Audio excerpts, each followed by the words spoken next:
I was sold to Joe Biden multiple times. I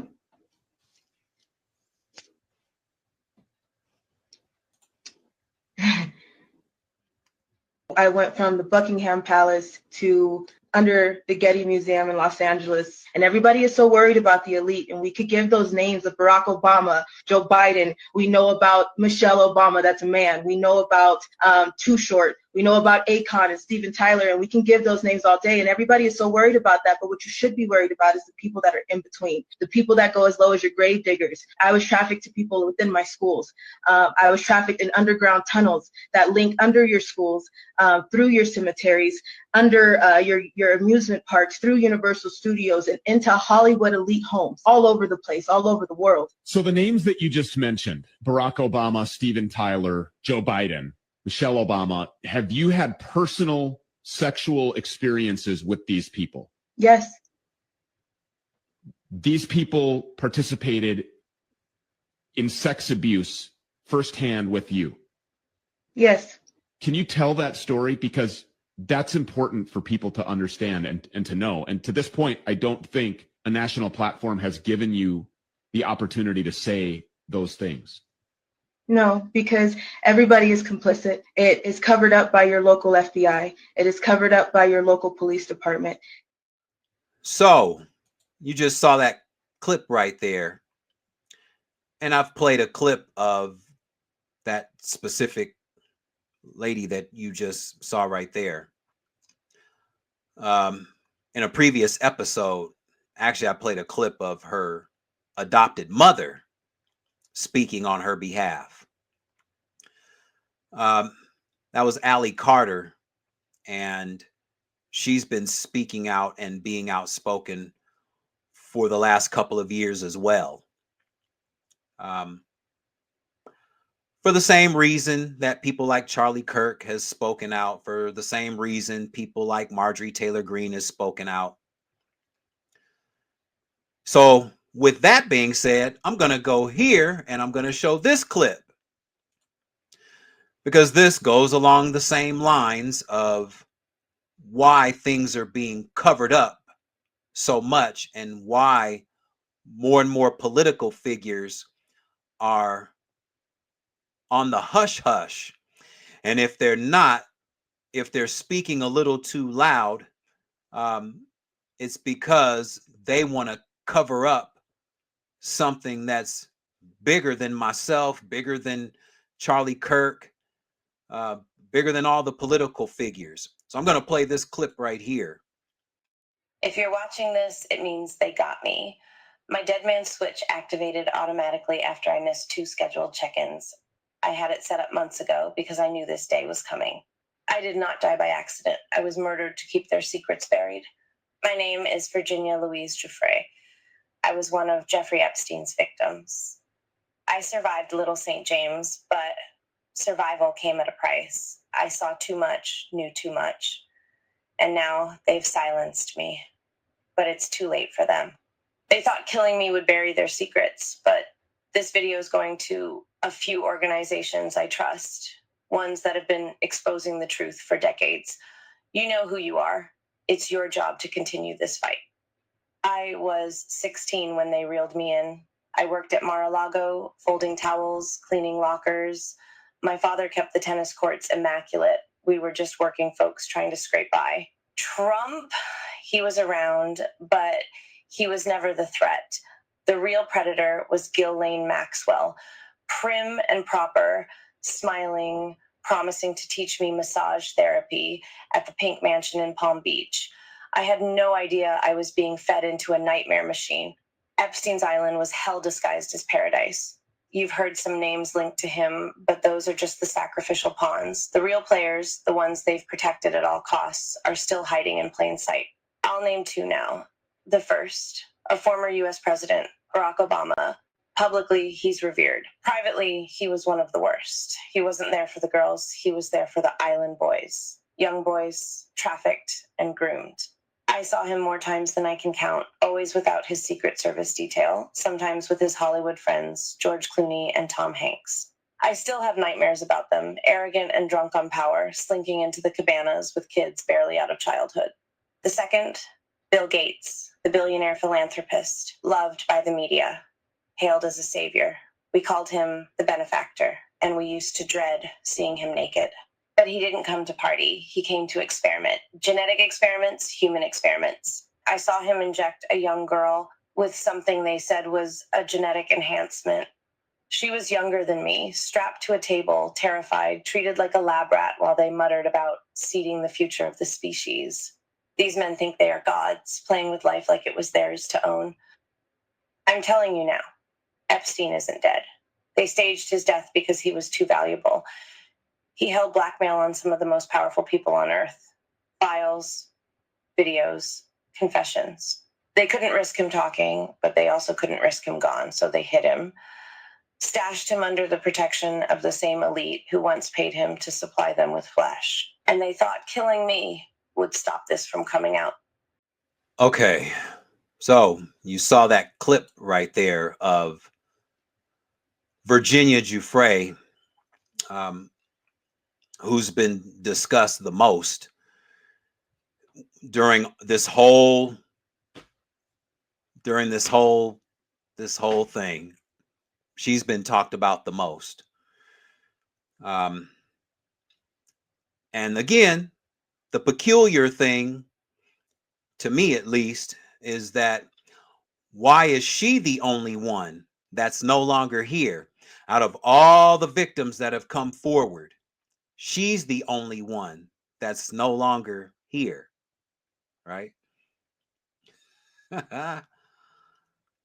Just something to consider.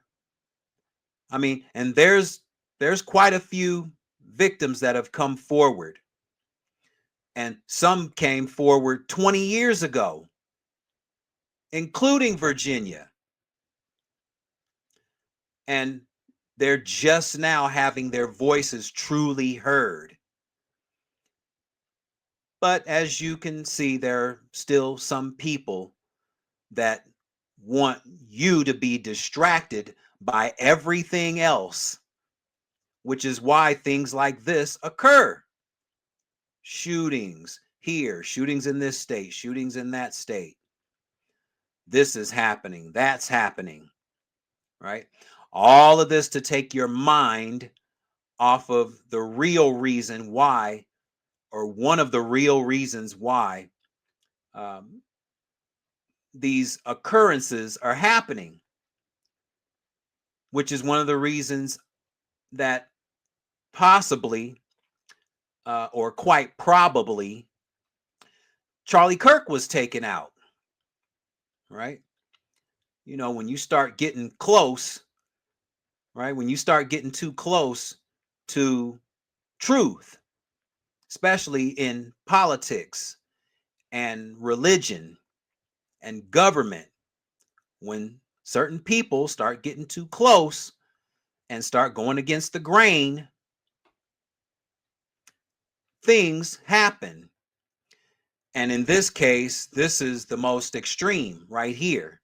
Assassination in broad daylight, just like Martin Luther King, just like John Fitzgerald Kennedy. So will the Republicans that have been speaking out, will they get in their place because of this incident?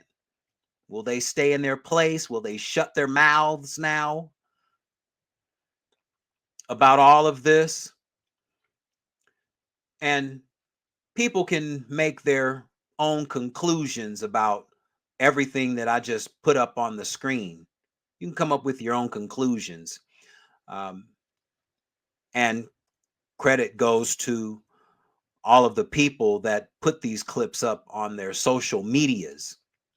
I'm going to put one more clip up here, and this is from the Utah governor. The Utah governor. Actually, before I go there, I'm going to put some things up here. I'll go ahead and put this up because I did say I was going to put it up. I'm going to bring this up. And this is from Dean Withers. This is from Dean Withers, a young political influencer who's gained quite a bit of popularity over the last year or so. It says right here, I have seen a lot of conversation on the internet concerning me for crying in response to the news today. I hate that this is needed, but I want to share specifically what made me emotional to the point of tears. Right after the news broke that Kirk was dead, the first thought in my head was was his 3-year-old daughter and wife, where his 3-year-old daughter and wife were there and watched their father/husband violently die by his jugular vein being blown open by a gunshot, bleeding to death on the spot. And B, the fact that my best friend Parker was there in person, less than 20 feet away, and witnessed this all go down, on top of the commotion of everyone running, screaming, and confused on if they might be shot next. I believe my tears were a natural, uncontrollable human reaction to these facts. I hope this clears things up. And that's from Dean Withers, who's a big influencer on TikTok. And I watch him myself. And, you know, a lot of people see my, I'm the small guy here. I'm not as big as Adam Mockler or Dean Withers or I've Had It podcasts, Midas Touch. They have a huge following as well. But when things like this occur, I do talk about it because, it affects people, or it can affect people when you allow it to affect you. I try to look at things from a totally different perspective. And, the Donald and his administration want to, or actually they started calling the Department of Defense and changed it to the Department of War, right? And just the word war itself, it creates a certain way of thinking. It just does. When are we going to start talking about peace, right? When are we going to start talking about peace versus talking about the Department of War? Because when you talk about the Department of War, we already know where your thinking is. We already know where your thinking is. And we already know who you want to have war with, because the president has already talked about it. So I'm going to bring this up here. I'm going to bring this up on the screen. It's 3 different pieces. I'm going to bring this one up first. I'm going to talk about this here because, again, these are things that that need to be considered as these horrific events are occurring more and more often. We're having more and more violent occurrences more often, and it's becoming, or it's starting to look like it's becoming, the norm. So I have this up here. It says the scope of this crisis cannot be ignored.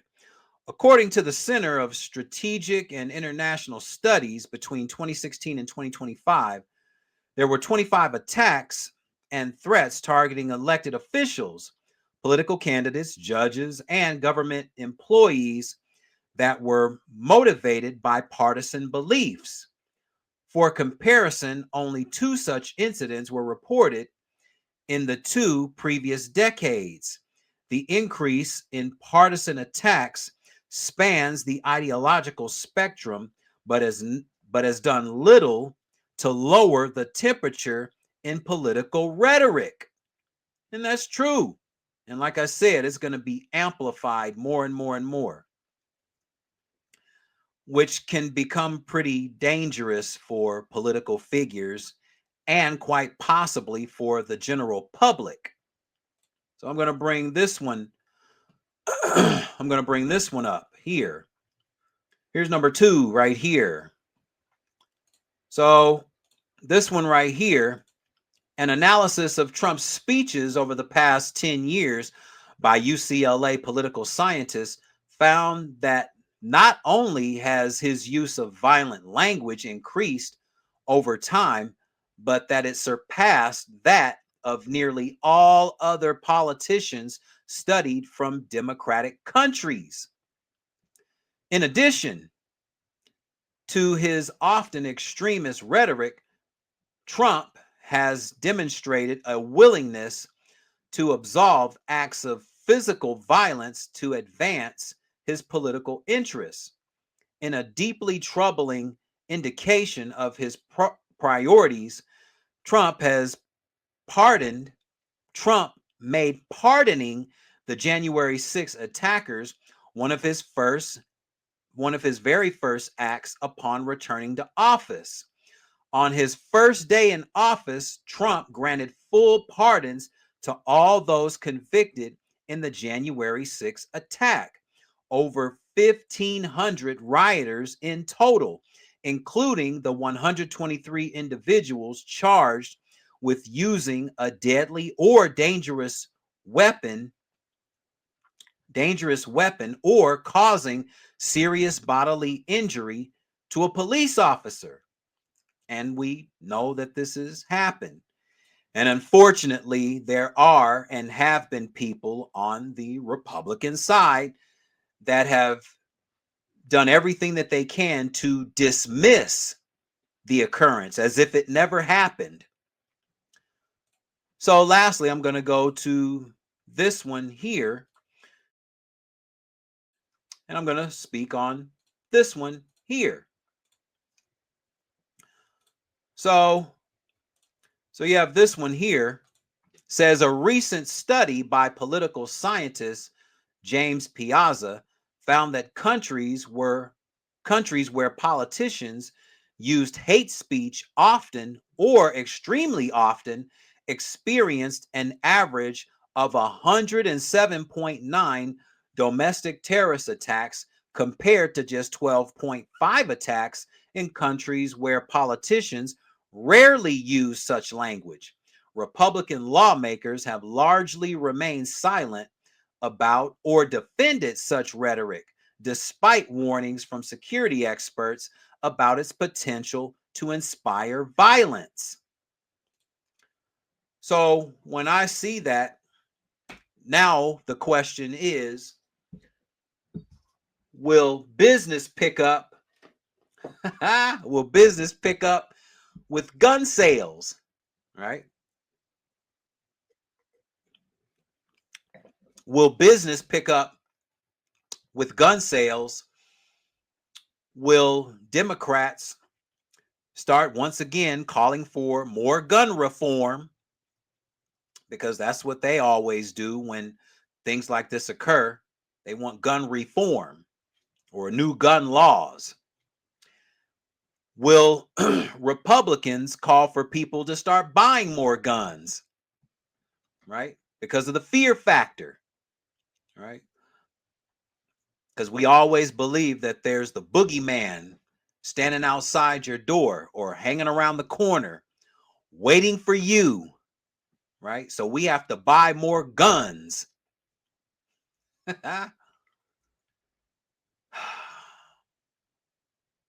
Will this make the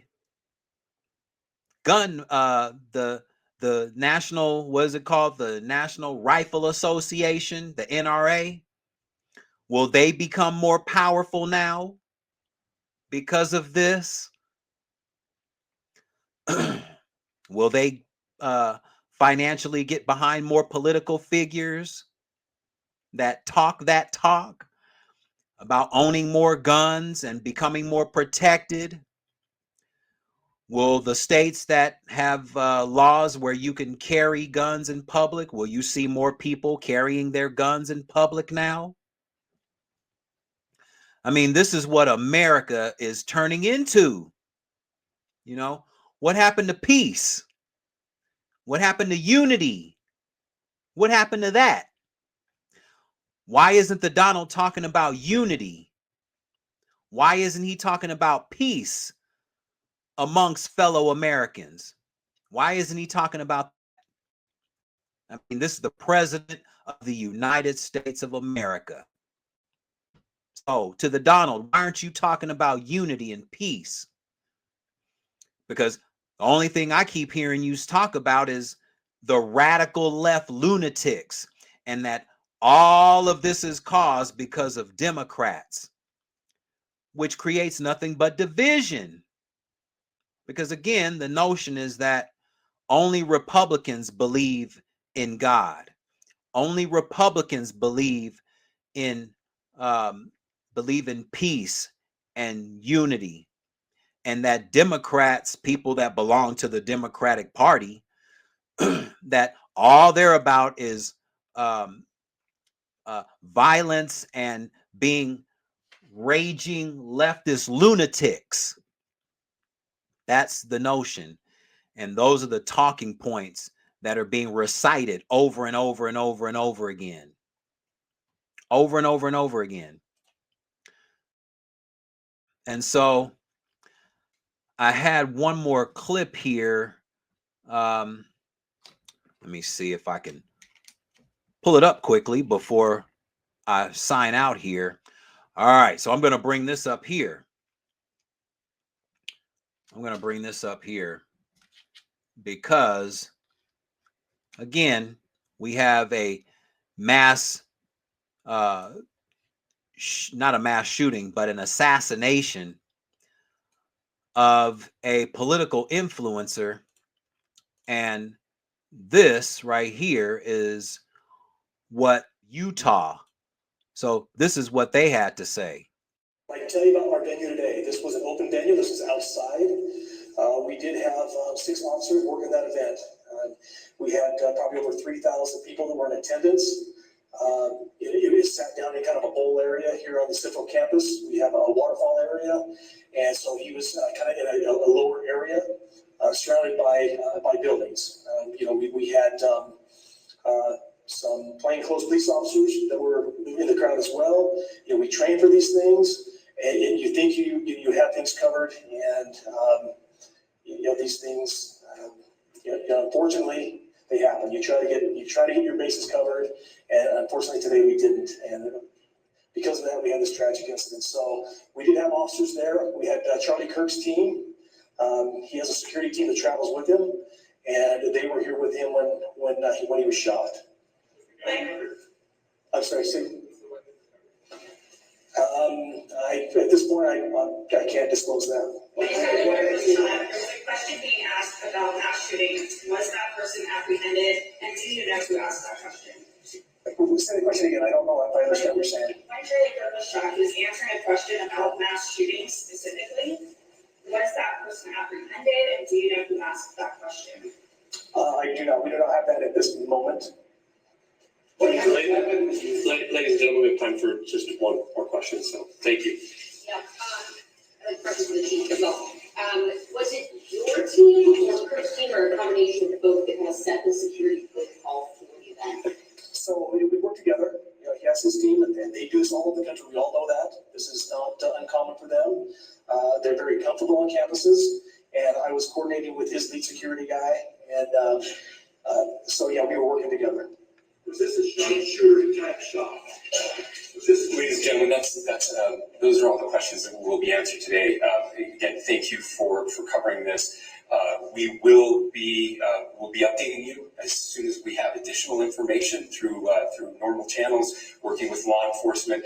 Again, our deepest condolences to the Kirk family and to the students who were there today. I would just ask everyone everywhere to please pray for their family and pray for our country. We need it now more than ever. Thank you. Okay. And as you see, the governor of Utah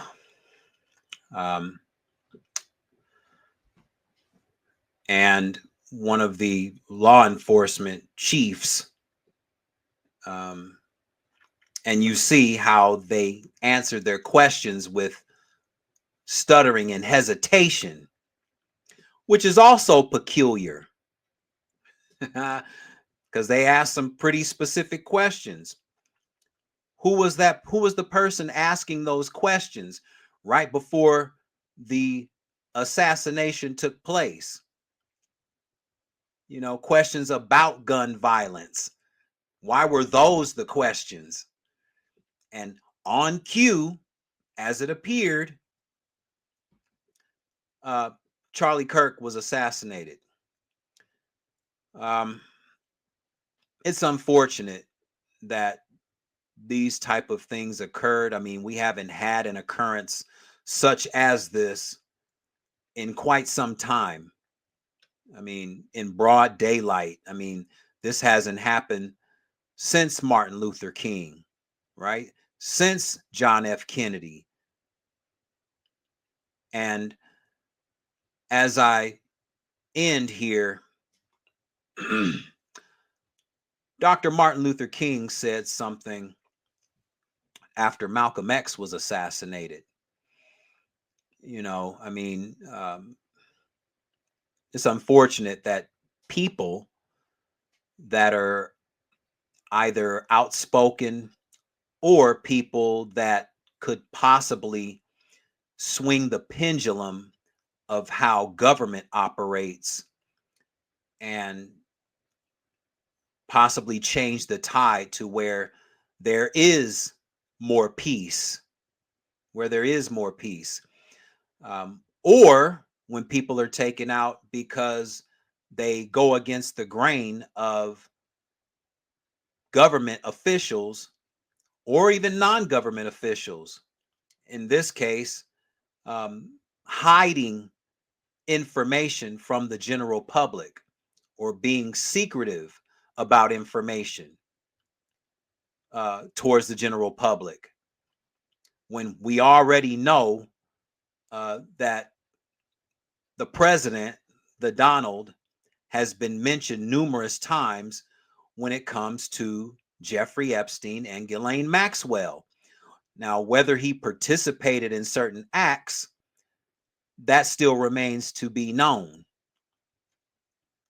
But there are certain victims that said that they had certain encounters with Ghislaine Maxwell, with Jeffrey Epstein, and had certain interactions with the Donald.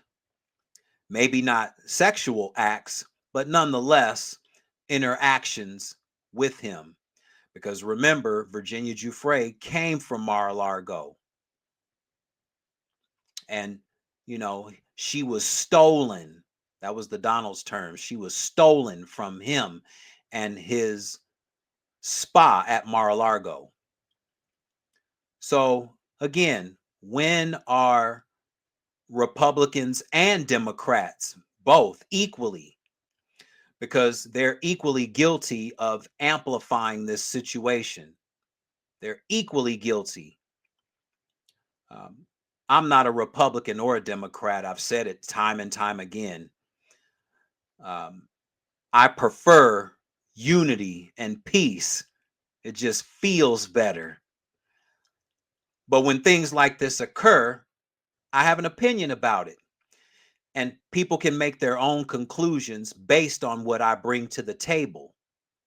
Based on what I bring to the table. You can make your own conclusions about the videos that I show, whether it's about politics, whether it's about health matters, whether it's about education matters, whether it's about government matters. You make the decision. You make your conclusion. You have your own brain to think.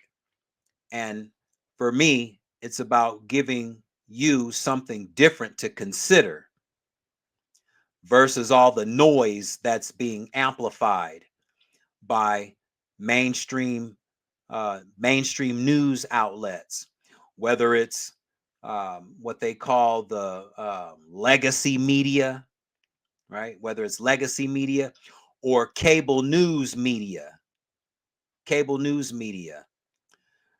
because you're going to see it amped up, especially on cable news media.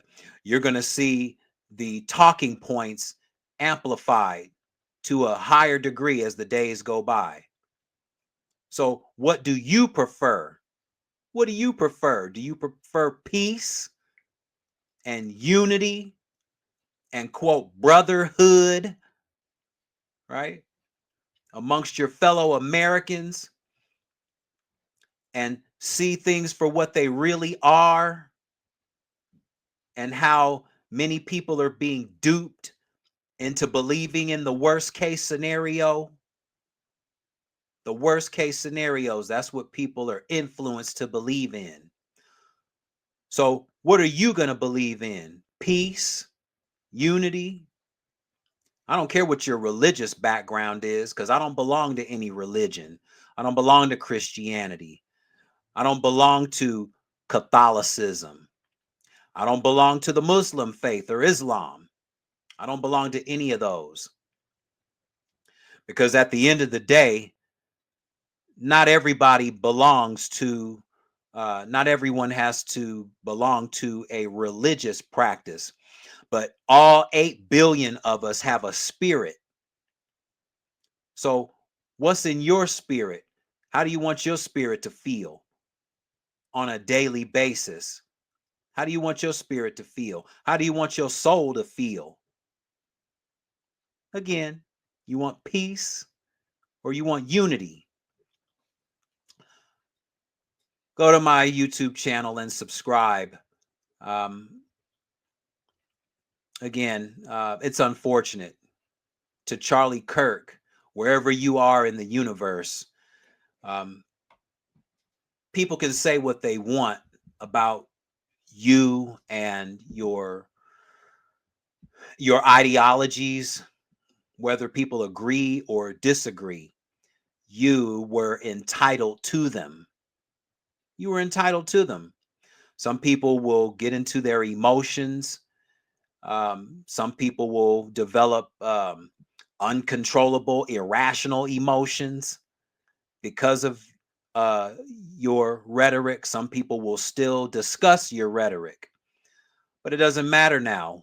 Wherever you are in the universe, hopefully you are at peace.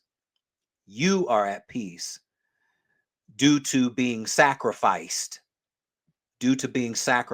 Hopefully you are at peace.